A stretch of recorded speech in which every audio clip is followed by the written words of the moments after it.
6 de agosto de 1945, el día que cayó la bomba de Hiroshima.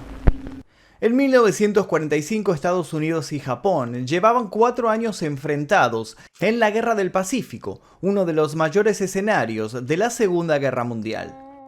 El 26 de julio de ese año, el presidente de Estados Unidos, Harry Truman, lanzó un ultimátum contra los japoneses.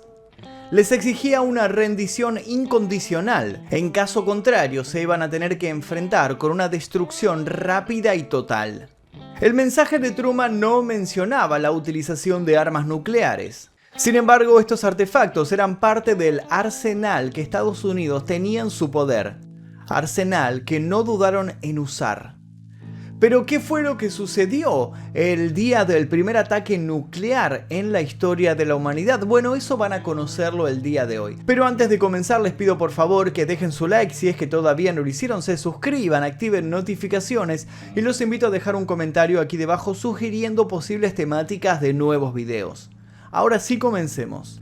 De algunas pequeñas estaciones a 16 kilómetros de distancia de Hiroshima comenzaron a llegar informes confusos sobre una terrible explosión en la ciudad. Una nube siniestra, un destello terrible, un fuerte estruendo. Alertados desde Tokio, intentaron comunicarse con Hiroshima. Fue en vano. Tanto sus emisoras radiales como sus cuarteles militares no daban señales de vida. ¿Qué había pasado? No se perdió tiempo y la alarma fue retransmitida a los cuarteles centrales del Estado Mayor del Imperio japonés, que, asombrado, corroboró que no había sobre la ciudad ninguna clase de alerta que hiciera suponer lo peor. Sabían además que allí no se almacenaban explosivos, por lo que la idea de una explosión se volvía minuto a minuto más incomprobable. Algunos hasta se permitieron pensar que había una explicación no trágica para lo que estaba pasando. No sabían que estaban frente a uno de los peores escenarios acontecidos en el planeta Tierra. Un joven oficial del Estado Mayor fue designado para volar inmediatamente a Hiroshima, aterrizar, analizar el daño y regresar a Tokio con información de primera mano. Después de volar durante 3 horas, cuando se encontraban todavía a unos 160 kilómetros de distancia de la ciudad, él y su piloto divisaron una gran nube de humo. Los restos de Hiroshima estaban en llamas. La destrucción era de una magnitud que los dejó anonadados. ¿Qué era lo que había sucedido ahí? El germen de todo este asunto había nacido en la mente de algunos científicos. Científicos que pasaron de ser los mejores de su era a ser juzgados por gran parte de la población mundial. La convicción de que lo que Hitler podía hacer con una bomba atómica era aún peor, una paranoia recalcitrante y el acceso a un presupuesto más que generoso para llevar adelante investigaciones, había hecho de Estados Unidos el acreedor de un muy particular mérito: de ser el primer país de la historia en atacar utilizando una bomba atómica y desatando el infierno. Trabajando en su propio registro de la misión, Lewis, copiloto del hombre que manejaba el avión que había soltado la bomba, escribió en su diario mientras dejaba atrás Hiroshima: Dios mío, ¿qué hemos hecho? En 1922, el Tratado Naval de Washington enojó visiblemente a los japoneses. Y es que dicho tratado limitaba el número de barcos que podían poseer, asegurando descaradamente la supremacía naval de las flotas estadounidenses y británicas.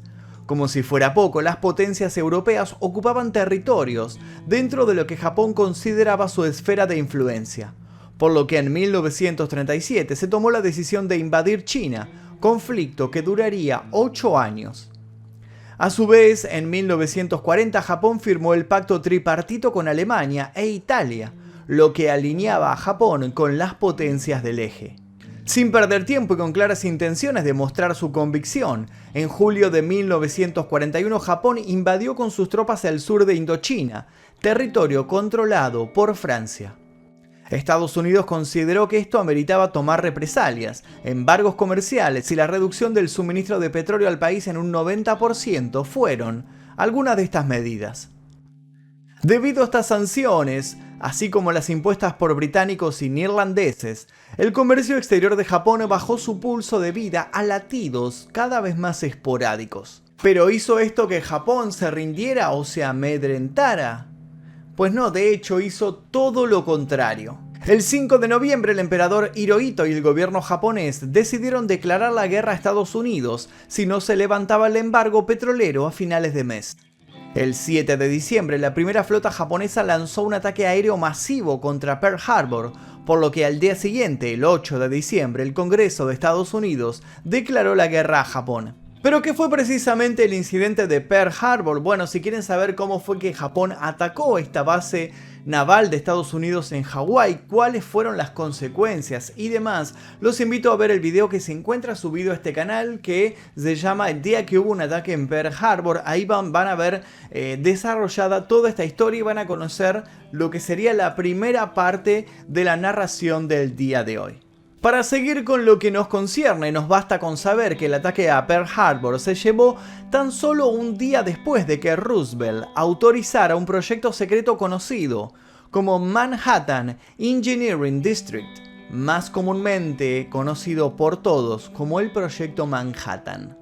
En agosto de 1939, los científicos nucleares Leo Szilard, Edward Teller y Eugene Wigner, refugiados judíos provenientes de Hungría, creían que la energía liberada por la fisión nuclear podía ser utilizada para la producción de bombas por los alemanes, por lo que convencieron a Albert Einstein para advertir al presidente Roosevelt. De esta manera, con una simple carta, se dio origen al Proyecto Manhattan, nombre en clave del proyecto nuclear de Estados Unidos, que bajo la dirección científica de Robert Oppenheimer terminaría empleando 1.300.000 personas y teniendo un costo final de $2 billones. Pero todo tenía un único objetivo, y este objetivo era superar el proyecto nuclear nazi, conocido como el Proyecto Uranio, llevado a cabo por Ernest Heisenberg, mediante el desarrollo de una bomba atómica funcional. ¿Fue este objetivo cumplido? Bueno, lamentablemente sí. El primer blanco elegido fue Hiroshima. La ciudad no había sido bombardeada antes, así que era un buen lugar para notar los efectos de la bomba. Además, era la sede de una base militar. La bomba Little Boy explotó en el aire a unos 600 metros del suelo. El mecanismo interno de Little Boy funcionaba como una pistola. Disparaba una pieza de uranio 235 contra otra del mismo material. Al chocar, los núcleos de los átomos que las componían se fraccionaron en un proceso llamado fisión. Esa fisión de los núcleos ocurre de manera consecutiva, generando una reacción en cadena en la que se libera energía y finalmente se desata una explosión. Little Boy llevaba una carga de 64 kilos de uranio 235, de los que se calcula que solo se fisionó cerca del 1.4%. La explosión generó una ola de calor de más de 4.000 grados centígrados en un radio aproximadamente de 4,5 kilómetros.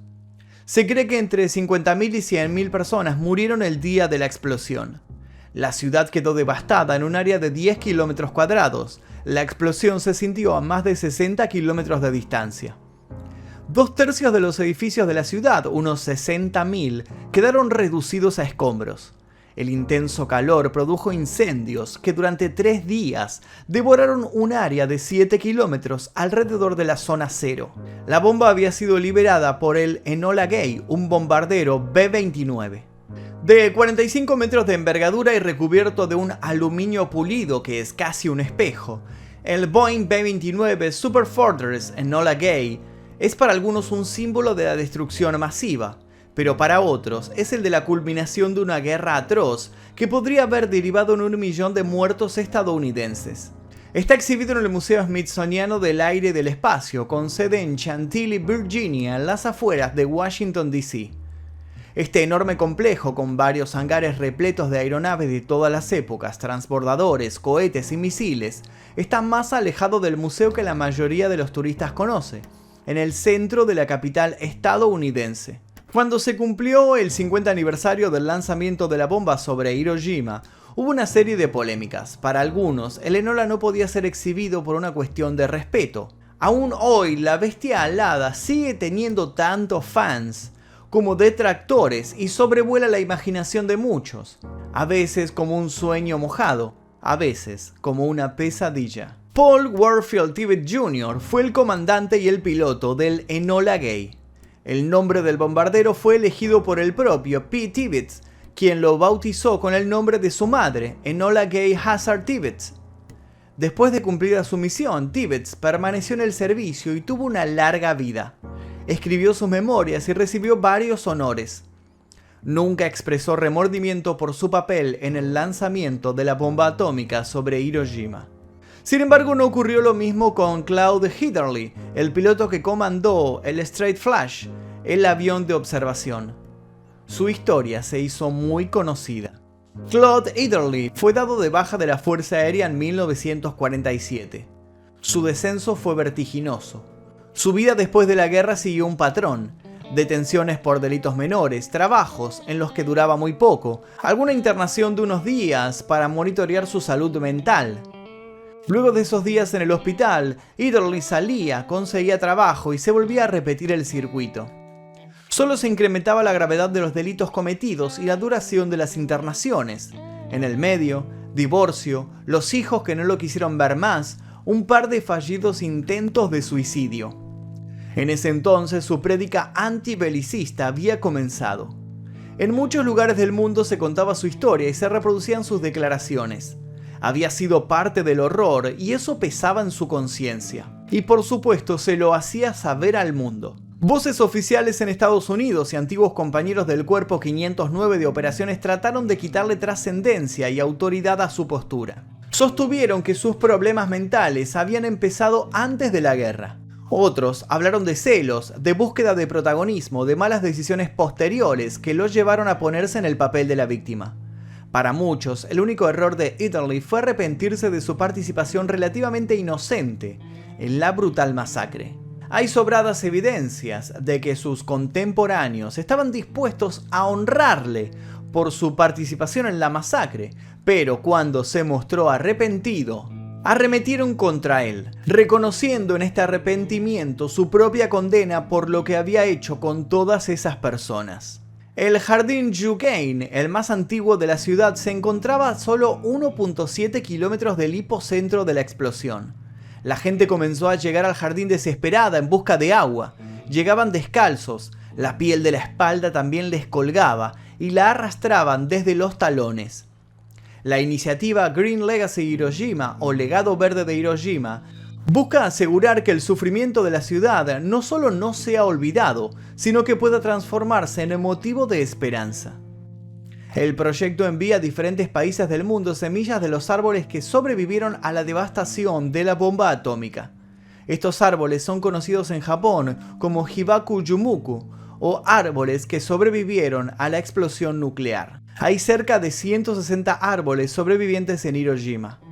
Muchos fueron trasladados y replantados debido a obras de construcción, y solo unos 30 se encuentran en el mismo lugar en el que se hallaban cuando explotó la bomba. Pero no fueron solo árboles los que sobrevivieron. La palabra japonesa Hibakusha significa sobreviviente de las bombas atómicas.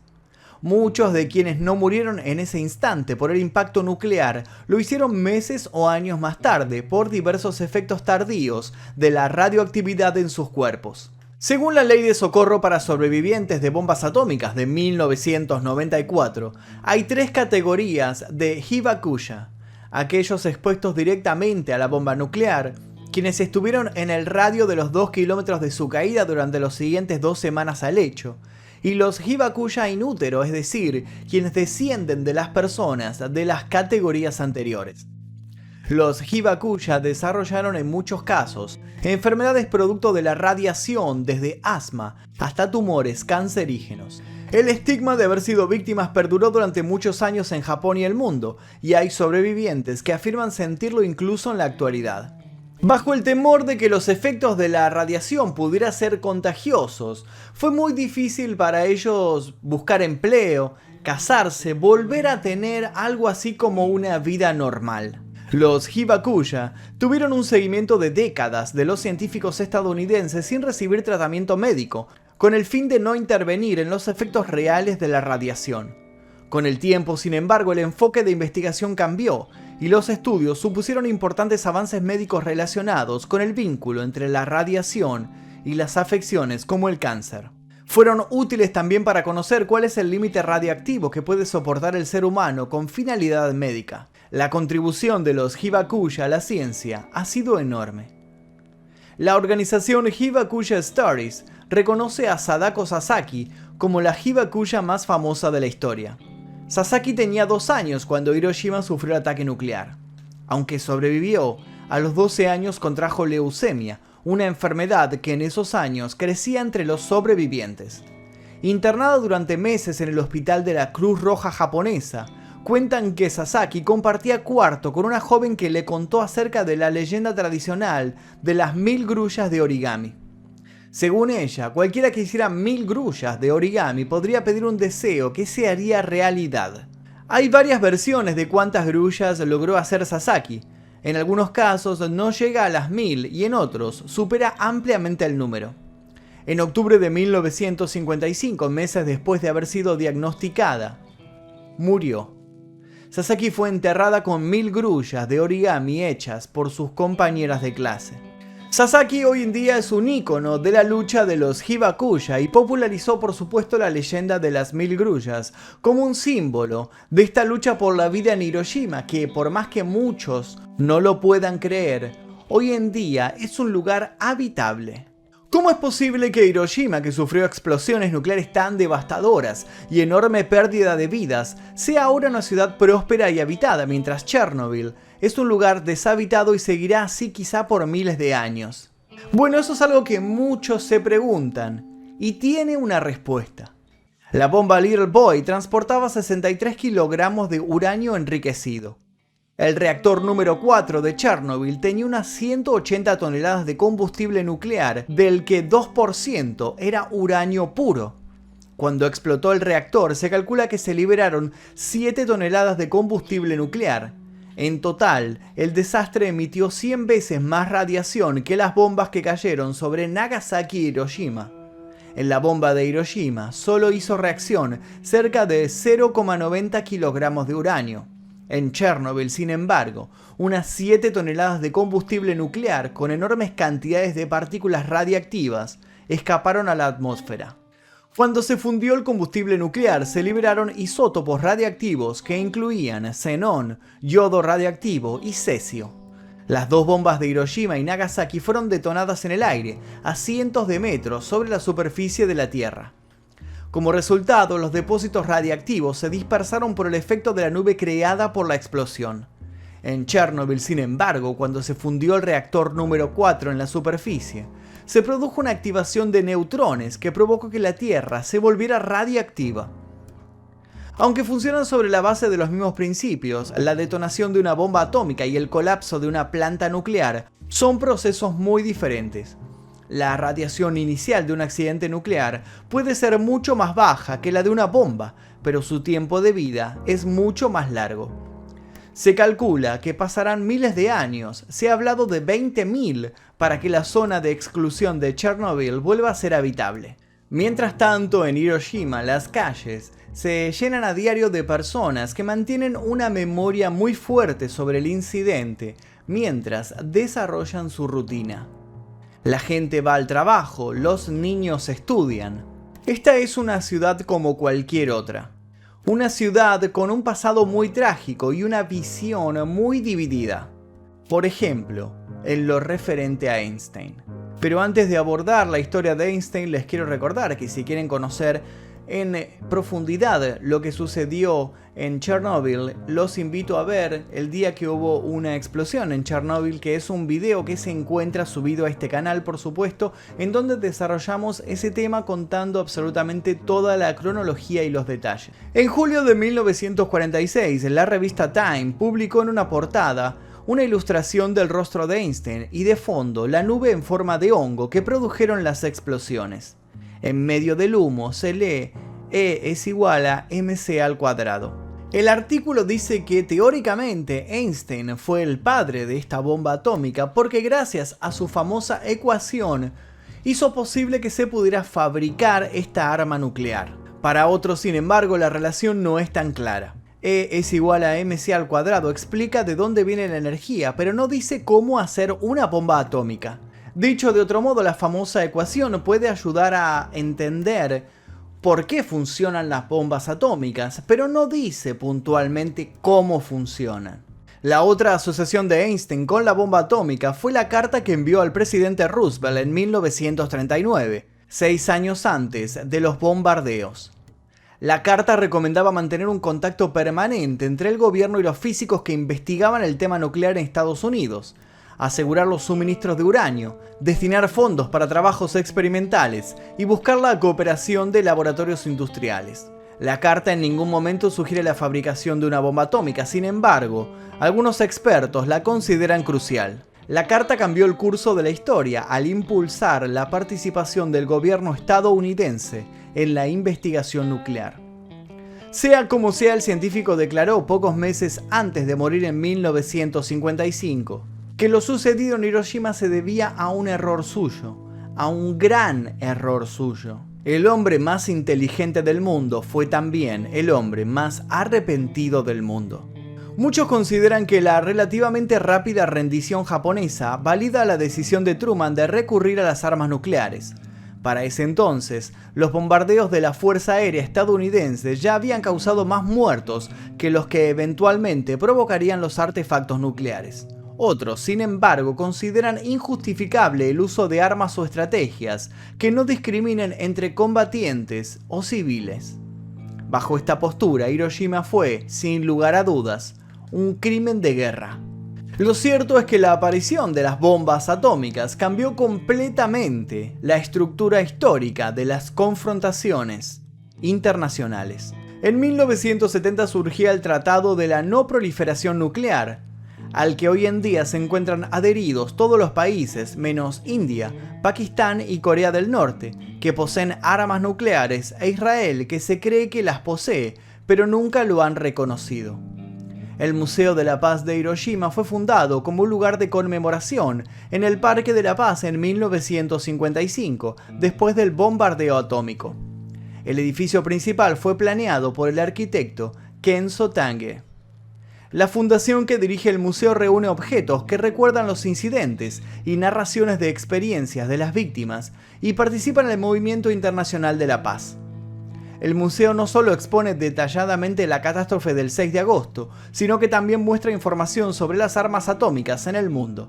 En comparación con otro museo japonés, el Museo de la Paz muestra una visión diferente de la historia japonesa y hace una crítica del militarismo japonés. Un grupo de investigadores que trabajaron en el proyecto Manhattan crearon un boletín de científicos atómicos para alertar sobre los peligros de la energía nuclear y las armas de destrucción masiva. En 1947 implementaron el concepto de reloj del juicio final para remarcar la urgencia del asunto. Se trata de una idea que dice que la humanidad se encuentra a minutos de la medianoche, donde medianoche significa una cosa muy sencilla: la destrucción total de todo lo vivo. El reloj del juicio final fue adelantado en enero del 2020, quedando a solo unos 100 segundos para dar la medianoche.